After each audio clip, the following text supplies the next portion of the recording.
ହୋଇ ଯାଉଛି ଭାବିନି ତମେ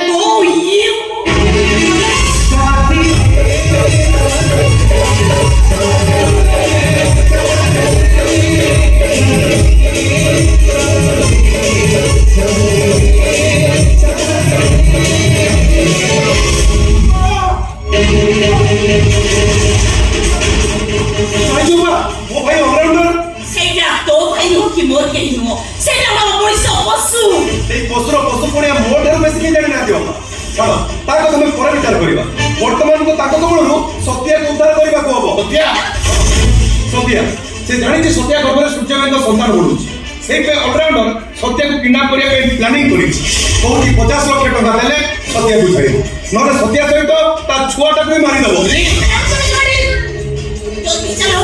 ସତ୍ୟ ପାଖକୁ ଯିବା ଆଗ ତୁମେ ପୋଲିସ ଷ୍ଟେସନ ଫୋନ କର, ସେମାନେ ଅଲରାଉଣ୍ଡର ପାଖରେ ପହଞ୍ଚନ୍ତୁ ଜଲ୍ଦି।